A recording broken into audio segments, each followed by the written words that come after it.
సనాతన ధర్మం ఛానల్. ఈ వీడియోలో వైతరిణి నది గురించి గరుడ పురాణంలో ఏ విధంగా పేర్కొనబడిందో తెలుసుకుందామా? వైతరిణి నది అతి ప్రాచీనమైన గరుడ పురాణంలో ఒకటి. పాపములు చేసిన వారు చనిపోయిన పిమ్మట ఈ నదిని దాటే వెళ్ళాలి. గరుడ పురాణ ప్రకారం ఈ నది యమలోకానికి దక్షిణాన ఉన్న ద్వారానికి వెలుపల ప్రవహించును. కేవలం పాపులు మాత్రమే చనిపోయిన పిమ్మట ఈ ద్వారం గుండా లోనికి వస్తారని ఇందులో పేర్కొనబడింది. ఈ నది అతి భయంకరమైనది. దీనిలో నుండి వెళ్లే సమయంలో వచ్చే బాధకు పాపాలన్నీ గుర్తుకు వస్తాయని పేర్కొనబడినది. ఈ నది కొన్ని వేల యోజనాలు వెడల్పు కలిగి ఉంటుంది. ఈ నదిలో నీరికి బదులుగా రక్తము, చీము, ఎముకలు, బురద వలె కనిపించే మాంసము ఉండును. ఈ నదిలో చాలా పెద్ద ముసళ్ళు, మాంసము తినే క్రిములు, జంతువులు, పక్షులు ఉండటం వలన పాపాత్ములకు ఈ నది దాటి వెళ్ళటం అసాధ్యం. ఇవే కాక సృష్టిలో ఉండే మాంసాహారాలన్నీ ఉండును. వైతరిణి నది వైశాల్యాన్ని మినహాయించి యమపురి 86,000 ఆమడల దూరంలో ఉంటుంది. ఆమడ అంటే యోజనం. 4 క్రోసుల దూరం ఒక ఆమడ. మరణ అనంతరం జీవుడు ఈ మార్గాన్ని ఒక రాత్రి ఒక పగలు అనగా 247 ఆమడల చొప్పున నడుస్తూ సౌమ్యం, సౌరి, నాగేంద్ర భవనం, గంధర్వ, శైలాగను, క్రౌంచ, కూర, విచిత్ర భవన, పహ్వాపద, తుకద, నానాక్రంద, సుతప్త, రౌద్ర, వయోవర్షణ, సీతాడ్య, బహుభీతి అనే 16 పురములను దాటుకొని యమపురికి చేరుతాడు. ఉనాశాన్విసికం అనగా 171వ రోజు పిండాలు భుజించిన తరువాత యముని సోదరుడైన విచిత్రరాజు పరిపాలించే విచిత్ర భవనం అనే పట్టణాన్ని చేరుతాడు. అక్కడి నుంచే వైతరిని దాటాలి. గోదానం చేసిన వారు పడవలో ఆ వైతరిని దాటగలరు. కానీ లేని వారికి ఆ నదీ జలం సలసల కాగుతూ కనబడుతుంది. పాపాత్ముడు అందులో దిగి నడవలసినదే.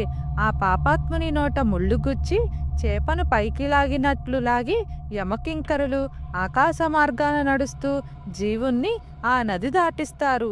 సీతాడ్య నగరంలో పాపపుణ్యాలు లెక్కలు ఆరా తీయబడి జీవి సంవత్సరికాలు అనగా ప్రథమాబ్దికం రోజు పిండోదకాలు తీసుకున్నాక బహుభూతిపురాన్ని చేరతాడు.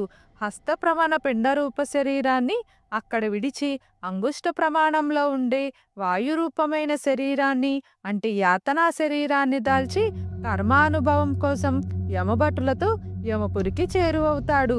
ప్రారబ్ధ కర్మ అనుభవించటానికి యాతనా శరీరంతో జీవుడు పాపాత్ములతో కలిసి యమపురి చేరతాడు. శ్రాద్ధ కర్మలు సరిగ్గా ఆచరించకపోతే ఆ ప్రయాణం కూడా మరింత క్లేశాలతో కూడినట్టు ఉంటుంది. ఈ నదిని దాటుటకు కొన్ని విభిన్న మార్గాలు కలవు. అయితే ఒక విషయం గమనించవలసినది ఏమిటంటే కేవలం పాపాలు చేసిన వారు మాత్రమే కాకుండా ఈ నది గుండా ప్రయాణం చేయవలసి ఉంటుంది. అనగా ఏ ఒక్క పాపం చేయని వారు, మంచి కర్మలను చేయువారు ఈ మార్గం అనగా దక్షిణ ద్వారం గుండా రారు. ఇంకా చెప్పాలంటే యమలోకానికే రారు. ఈ నది దాటిన పిమ్మట పాపులు దక్షిణ ద్వారమునకు చేరుకొందురు. అబద్ధమాడిన వారు నరకాన్ని చవిచూడాల్సిందే. ధర్మదేవత వెంట స్వర్గానికి బయలుదేరిన ధర్మరాజుకు దోవలో వైతరిణి ఎదురయ్యుతుంది. దోవంతా దుర్గంధంతో నికృష్టంగా ఉంటుంది. అంతా అంధకారం, మాంసం, నెత్తురు, ఎముకలు, కేశాలు, ప్రేతాల గుంపులు, ముసురుంటున్న నీగులు, క్రిమికీటకాలు కనిపిస్తాయి. ఆ దుర్గంధాన్ని తట్టుకోలేక సొమ్మసిల్లిపోతాడు ఆత్మ. దుర్యోధనాలు స్వర్గంలో ఉంటే ఏ పాపం చేయని నా సోదరులు భార్య ఈ నరకంలో ఉండటం ఏమిటి అన్నాడు ధర్మరాజు.